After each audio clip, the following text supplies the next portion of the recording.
कैसे आप सब लोग। आज है 11 मार्च, टाइम हो रहा है 5:30 बज रहे हैं यहाँ पे। और यहाँ पर आप बीटीसी का चार्ट देख ही रहे हैं। अगर मैं इसके टाइम लाइन की बात करूँ तो ये जो कैंडल्स है ये 15 मिनट के टाइम फ्रेम पर कैंडल्स यहाँ पर बन रही हैं। तो इसी 15 मिनट के टाइम फ्रेम पर जो सपोर्ट हमारा जो बन रहा है वो है करीबन 81,397 का आप यहाँ पर सपोर्ट देख रहे हैं। और अगर मैं रेजिस्टेंस की बात करूं तो अच्छा खासा रेजिस्टेंस 82,775 के रेंज पर बहुत ही स्ट्रॉन्ग रेजिस्टेंस यहाँ पर बन रहा है।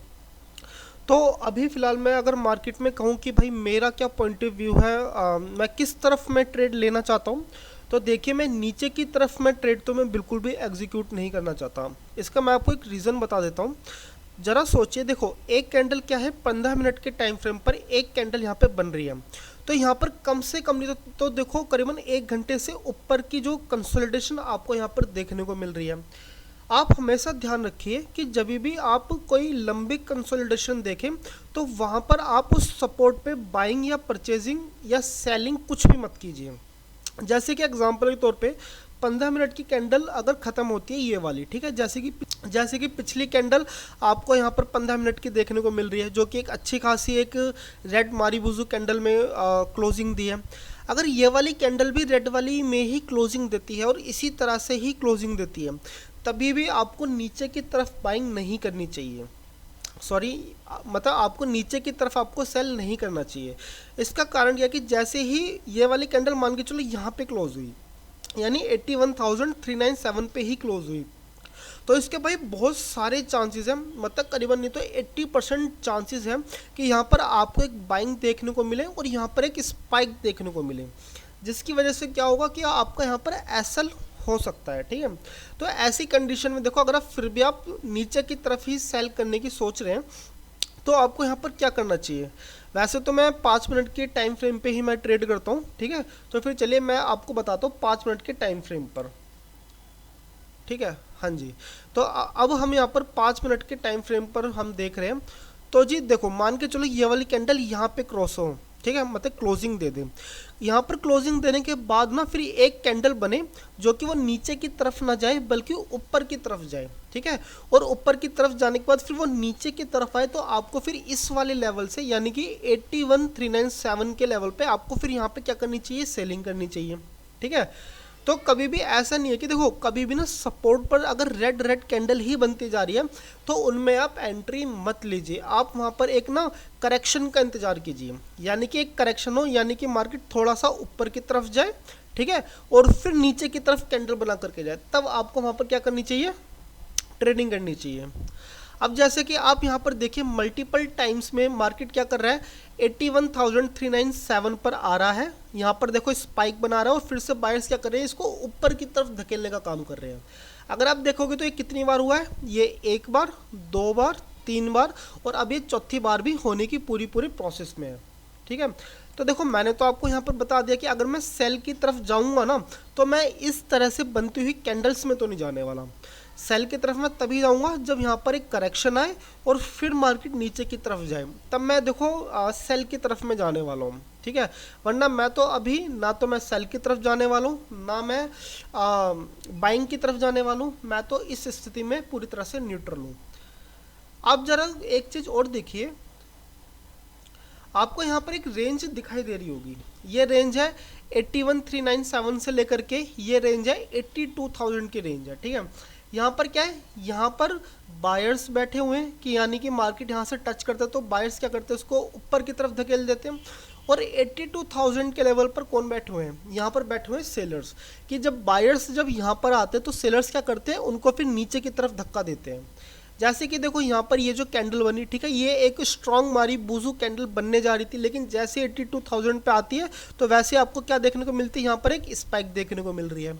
ठीक है, तो फिर चलिए आज की तो कहानी हो गई भाई। ठीक है, मैंने आपको अपना एनालिसिस बता दी कि मैं मार्केट को किस नज़रिए से देख रहा हूँ। ठीक है, तो फिर चलिए अब मिलते हैं किसी ट्रेड पर। और अगर मैं बता दूं, देखो अभी तो 5:30 बज रहे हैं, करीबन 5:40 हो रहे हैं। मुझे नहीं लगता कि मुझे यहाँ पे आधे घंटे या 1 घंटे से ऊपर में कोई ट्रेड मिलने वाला है। ठीक है, जैसे कि अगर मैंने आपको बताया कि यहाँ पर मार्केट ऊपर जाके डिप की तरफ नीचे गिरते तब मैं एक ट्रेड लूँगा। तो चलिए फिर अब मिलते हैं एक ट्रेड पर। तो हाँ जी गाइज, अभी टाइम हो रहा है 5:45। जैसे कि आप यहाँ पर देख ही रहे हैं कि 81,397 का जो सपोर्ट था ये यहाँ पर ब्रेक डाउन हो चुका है। तो जस्ट मैं यहाँ से अब एक ट्रेड एग्जीक्यूट करने वाला हूँ। मैं आपको बता दूँ मैं ट्रेड कैसे लूँगा। जैसे कि इस वाली कैंडल का जैसे ही यहाँ पर हाई ब्रेक होगा तो हाई ब्रेक होते ही मैं यहाँ पर एक ट्रेड यहाँ पर एग्जीक्यूट कर लूँगा, ठीक है, यानी कि नीचे की तरफ। ओके, तो फिर जैसे कि आप यहाँ पर देख ही रहे हैं ऐसा ही होता है भाई। देखो, जब भी आप सपोर्ट के आसपास कुछ भी खरीदने की सोचते हैं, ठीक है, जैसे कि सपोर्ट ब्रेक हुआ तो मेरा प्लान था कि मैं नीचे की तरफ ही मैं यहाँ पर ट्रेड लूँ, ठीक है।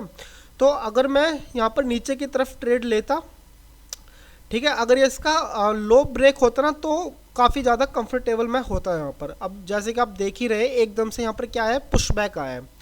लेकिन मैं इस पुशबैक को लेकर के बहुत ज़्यादा यहाँ पर मैं एक्साइटेड मैं हूँ नहीं, ठीक है, क्योंकि अगर ये वाली कैंडल ना एक मारी बूजू में भी क्लोजिंग देती है ना, मैं तब भी यहाँ पर ऊपर की तरफ तो अब मैं ट्रेड लेने वाला मैं हूँ नहीं, ठीक है, क्योंकि अब इसके लिए जो रेजिस्टेंस है वो करीबन ये वाला पॉइंट है, यानी 81,805 का पॉइंट है, ठीक है।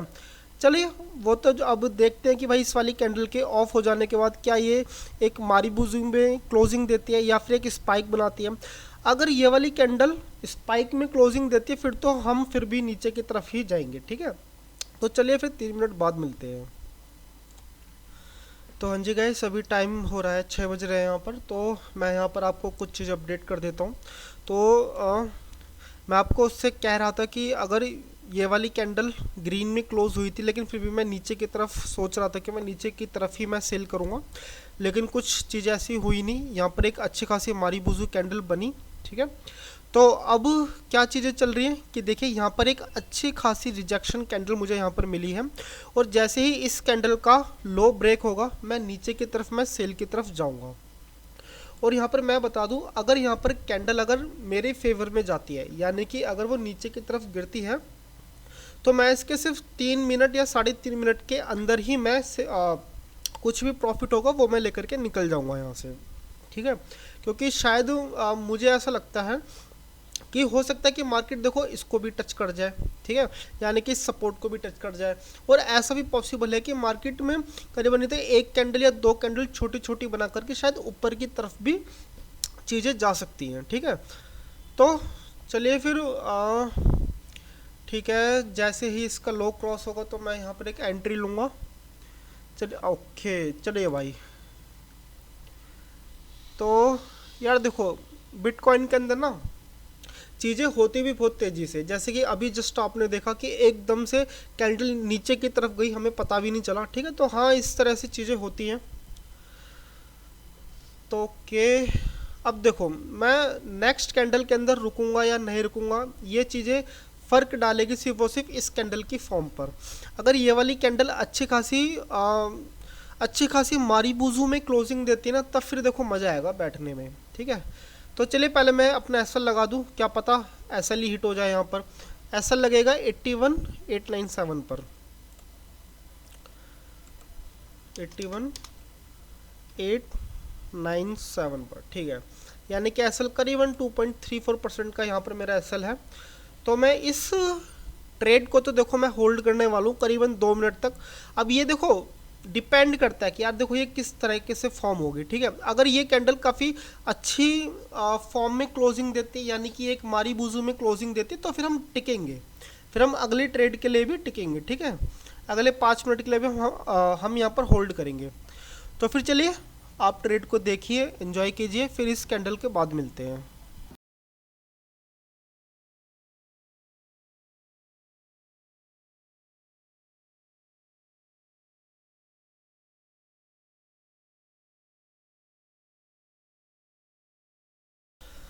तो हाँ जी गाइस, ये वाली कैंडल जस्ट अभी क्लोज होने वाली है। अगर मैं इसकी क्लोजिंग की बात करूँ तो करीबन 20 सेकंड के आसपास की इसकी क्लोजिंग है, ठीक है। और अगर मैं इसकी साइज़ की बात करूँ, कैंडल बिहेवियर की बात करूँ, तो भाई कैंडल बिहेवियर काफ़ी पॉजिटिव है। यहाँ पर आप कैंडल की लेंथ देखिए, ये काफ़ी अच्छी खासी स्ट्रॉन्ग कैंडल यहाँ पर बन रही है। इसका मतलब है कि हम यहाँ पर अगले कैंडल के लिए भी हम होल्ड कर सकते हैं इस ट्रेड को, ठीक है। तो मैं इस ट्रेड को अगली कैंडल के लिए भी मैं होल्ड करने वाला हूँ। और मैं अपना जो एस एल है जस्ट ड्रैग करके इस कैंडल के जस्ट टॉप पर मैं यहाँ पर अपना एस एल सेट कर देता हूँ। ठीक है, तो ठीक है भाई। ओके देखो, अगर मुझे यहाँ पर निकलना होता तो मैं जस्ट इस कैंडल के बाद ही मैं यहाँ से निकल जाता। ठीक है, अब मैंने आपसे कह ही चुका हूँ कि भाई मैं अगले कैंडल के लिए भी मैं इसको होल्ड करने वाला हूँ, तो मैं अगले कैंडल के लिए भी पूरे 5 मिनट मैं इसको होल्ड करने ही वाला हूँ। ठीक है, चाहे ये कैंडल ऊपर की तरफ आकर के मेरा एसएल ही हिट कर दे। ठीक है, अगर यार देखो, अगर आप ना अगले कैंडल के लिए भी अगर आप सोच रहे हो कि भाई मैं वहाँ पर टिका रहा हूँ, तो फिर भाई पूरे 5 मिनट दीजिए। अगर आप ऐसे एंट्री करते रहेंगे, बाहर जाते रहेंगे, तो भाई ये चीज़ें मैटर नहीं करती। ठीक है, मैटर करती है आपकी साइकोलॉजी। क्योंकि देखो, मुझे यहाँ पर करीबन कितने मिल रहे थे, करीबन $800 के आसपास भी मुझे यहाँ पर मिल ही रहे थे।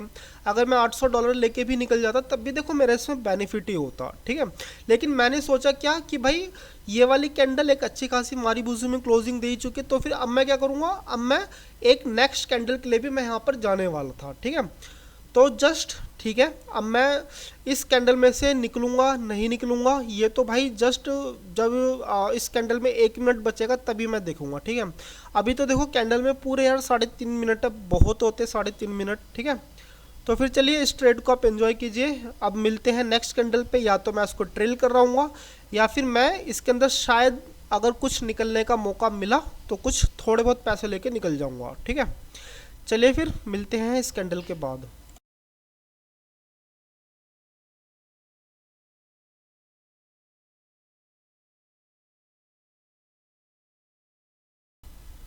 तो हाँ जी भाइयों, ट्रेड काफ़ी अच्छी जा रही है। ठीक है, इस ट्रेड से मैं काफ़ी खुश हूँ। तो मैं अपना जो एसएल है अब मैं थोड़ा सा इसको ट्रेल करना चाहूँगा।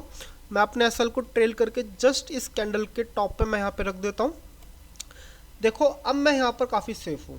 ठीक है, वैसे आप प्रॉफिट देख ही रहे, करीबन $1000 के आसपास है। अब देखो, अब यहाँ से ना स्पाइक आकर के मेरे एसएल को हिट कर जाए भाई, 2 पैसे का फ़र्क नहीं पड़ता। क्यों नहीं पड़ता? क्योंकि भाई अब मैं प्रॉफिट में बैठा हूँ। ठीक है, अब देखो यार, देखो क्या है ना कि देखो आपको ना ट्रेल करना आना चाहिए। जब भी देखो कैंडल में जब भी आपकी क्लोजिंग देखने को मिल रही है, अब जैसे कि क्लोजिंग अभी कितनी 2 मिनट की क्लोजिंग है, बहुत होते हैं यार देखो 2 मिनट। अगर कैंडल को ना नीचे की तरफ जाना होगा ना तो ये मेरा एसएल हिट नहीं करने वाली अभी। अगर इसको फेक ब्रेकआउट देना है तो भाई ये सीधा मेरा एसएल को हिट करके ऊपर चली जाएगी। ठीक है, तो देखो अब कैंडल में कितना टाइम बचा है, 1.5 मिनट बचा है। तो अगर इसको अभी भी फेक ब्रेकआउट, अब तो देखो कैंडल इतनी अच्छी खासी बन चुकी है तो अब इसमें फेक ब्रेकआउट जैसी तो कोई बात है नहीं। ठीक है, अब तो भाई आराम से बैठो। ठीक है, ट्रेल करो। एंड देन अगर ये वाली कैंडल भी भाई काफ़ी अच्छी खासी मारी बूजू में अगर क्लोजिंग देती है, मैं तो भाई अगली कैंडल पे भी मैं होल्ड करना चाहूँगा इस ट्रेड को। ठीक है, अब मैं इस ट्रेड से जब तक नहीं निकलूंगा जब तक मुझे कुछ इस तरह की स्पाइक ना देखने को मिले। ये जो आप स्पाइक देख रहे हो ना, जब तक इस तरह की स्पाइक देखने को नहीं मिलेगी भाई मैं तो प्रॉफिट में ही बैठूंगा। अब एसएल भी कटेगा तो यार देखो भाई $300 तो मेरे पास है ही ना। ठीक है ना, तो फिर चलिए अब मिलते हैं नेक्स्ट कैंडल पे। वैसे भी ये कैंडल क्लोजिंग देने ही वाली है। ठीक है, चलिए फिर।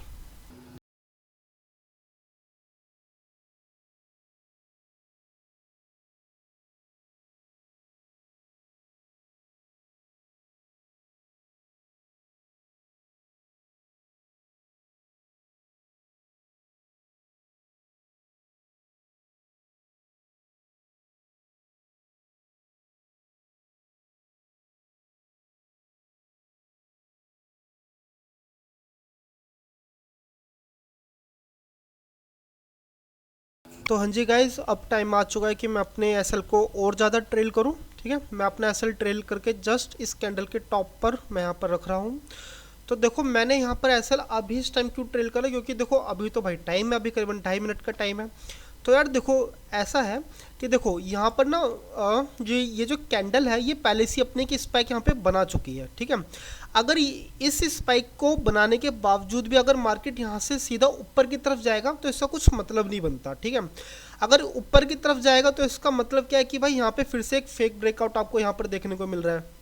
यहाँ पर जैसे कि देखिए, देखो इससे जो पहली वाली जो कैंडल है, आप ये जो सेकंड कैंडल देख रहे हैं, देखो ये वाली सेकंड कैंडल कोई अच्छी कैंडल नहीं है।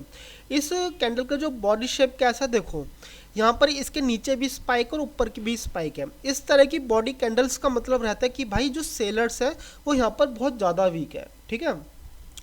तो अभी भी देखो ये जो कैंडल की अभी जो शेप बनी रही है, करीबन कितना टाइम है, अभी 2 मिनट का टाइम है, ठीक है।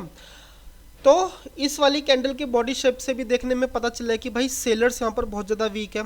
जो हमारे जो बायर्स है वो काफ़ी ज़्यादा क्या लगा रहे हैं भाई, ताकत लगा रहे हैं कि भाई इसको और ज़्यादा ऊपर की तरफ धकेला जाए। अभी 1.5 मिनट का टाइम है और इस 1.5 मिनट में देखते हैं कि भाई क्या हमें चीज़ों को ट्रेल करना चाहिए या फिर प्रॉफिट लेके निकल जाना चाहिए, ठीक है। तो चलिए फिर भाइयों 1.5 मिनट बाद मिलते हैं, क्योंकि कुछ कह नहीं सकते, क्या पता इस 1.5 मिनट में एक अच्छी खासी मारीबूजू कैंडल में क्लोजिंग दे जाए। लेकिन हाँ, अगर ये कैंडल के ख़त्म होने तक भी अगर कैंडल कुछ इसी तरह से बनती स्पाइक वाली मिलती है, तो यहाँ पर जितने भी डॉलर दिख रहे हैं वो सारे जो भी मिलेंगे वो लेके हम यहाँ से निकल जाएंगे, ठीक है। चलिए फिर बाद में मिलते हैं।